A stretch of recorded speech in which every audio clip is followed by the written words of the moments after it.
All right, ladies and gentlemen, you are welcome to another great episode on your favorite political talk show, The Truth with Ben Jokes. Now, looking back at the relative level of peace we used to have in this country, it is shocking how insecure the country has become. We now have three categories of terrorists. The first category consists of killer Fulanis and gunmen from Nigeria and neighboring countries who move from one part of the country to another, just killing and terrorizing Nigerians for fun. The second category are the Fulani land grabbers. These ones operate mostly within the north-central states like Benue, Plateau State, Niger, and some part of the southwest. These killer Fulanis seek to wipe away indigenes and take over their lands. They use cattle grazing as a decoy, but their aim is to actually take over Nigeria. The third category are kidnappers, who are also mostly Fulanis. These ones operate mostly in the northwest. They are sponsored by top northern politicians and businessmen. This is how the different groups of terrorists have shared this country, and every one of them is terrorizing the region allotted to them. And who is at the receiving end? The people. The people sleep and wake in fear. Their children can no longer go to school in peace. The roads are no longer safe for travelers. But sadly, from all indications, this will not be ending soon. The APC will not solve the problem of insecurity in Nigeria. Chief reason being that the political will to do so is non-existent. As a matter of fact, Nigerians fired back at the Chief of Naval Staff after his shocking utterance on insecurity few hours ago. Before I show you what he said and how Nigerians reacted, let me quickly show you this update. Killing fields. 6,931 people killed under TINUBU in 10 months. The 67 reported souls lost to the Ukwama crisis are among the 6,931 people killed across the country in 10 months since TINUBU assumed power last May. In immediate past President Muhammad Buhari's first 10 months in office, May 15 to March 2016, Nigeria lost 8,356 people to insecurity. In former President Goodluck Jonathan's first 10 months as elected head of state, May 2011 to March 2012, insecurity claimed 2,059 lives. The figures under Jonathan and Buhari were obtained from the records of the Nigeria Security Tracker, NST, a project of the Council on Foreign Relations' African Program, which documented and mapped violence in Nigeria motivated by political, economic, or social grievances.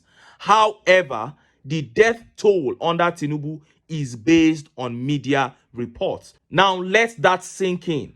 The figures under Jonathan and Buhari were obtained from the records of the Nigeria Security Tracker, while the figures under TINUBU were based on media reports. And we know that the media is highly biased in favor of the APC. But even at that, over 6,900 people killed in 10 months under this man. What a calamity.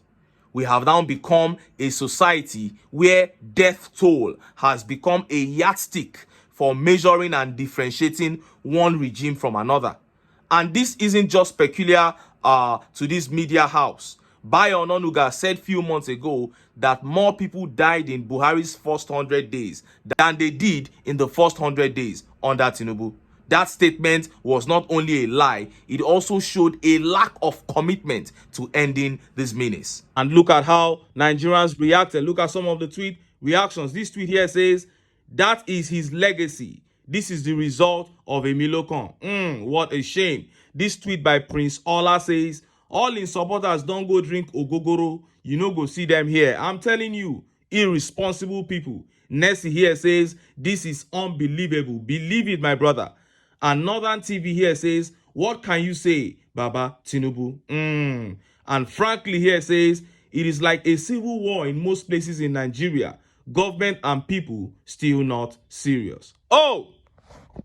Now, let us look at that statement by the Chief of Naval Staff. On several occasions, Nigerians have had to shut traditional and religious leaders up for saying that Nigerians should pray to solve the problems of Nigeria. But hearing a chief of naval staff saying that Nigerians should pray against insecurity in Nigeria was a disappointment at another level. Look at how the papers reported it. With prayers, Nigeria will overcome security challenges. Naval Chief. The Chief of Naval Staff, Vice Admiral Emmanuel Ogala, on Saturday called on Nigerians to pray for the country's peace, unity, and progress in the face of the current challenges. He said, although the country was passing through daunting challenges, both economic and security-wise, he said with prayers, God's intervention is assured.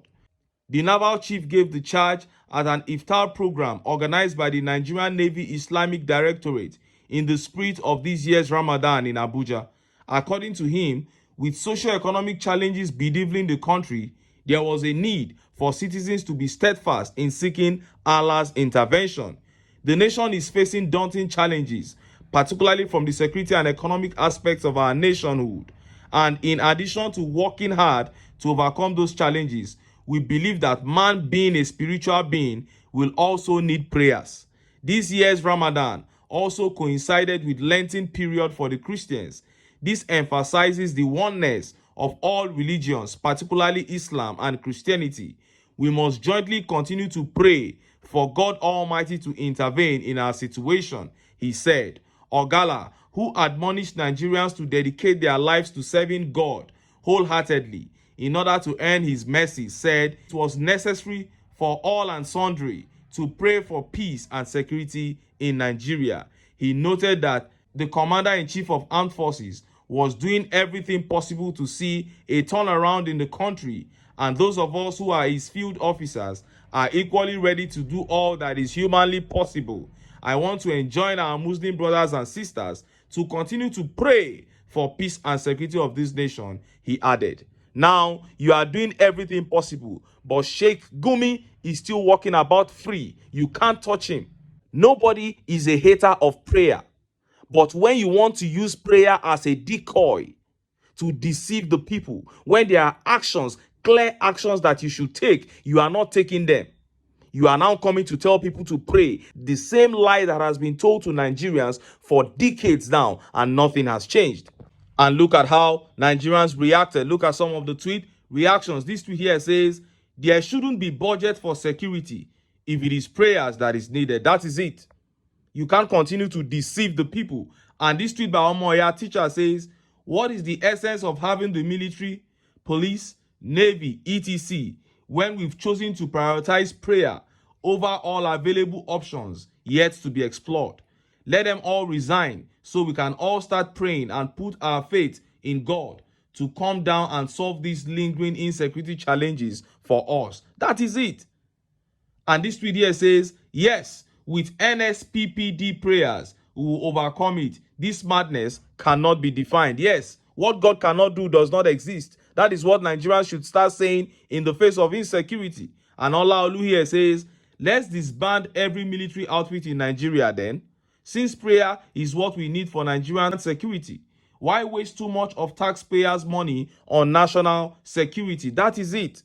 You should look at the budget that is put into trying to secure Nigerians. And after all these people make it look as if we have equal responsibility towards securing us.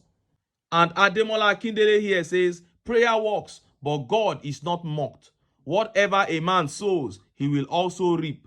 God's words never return to him void. If you do bad, you get bad. If you do good, you get good. Psalm 92 verse 7.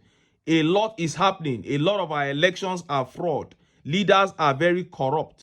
And this tweet by Stephen Emmanuel Ayontola says, did he really say this? Did you go into the military to go and pray or to go and walk?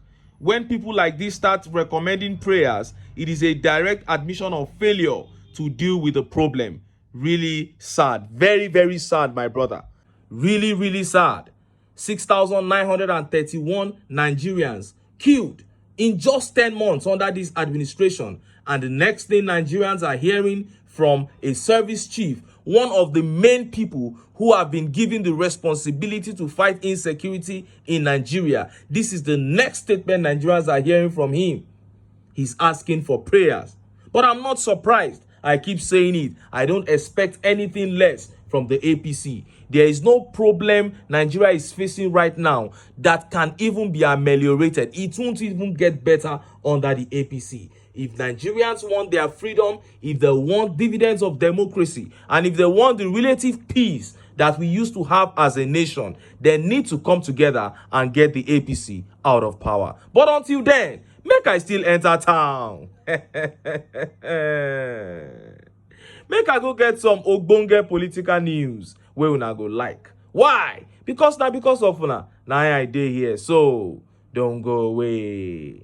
Don't go away.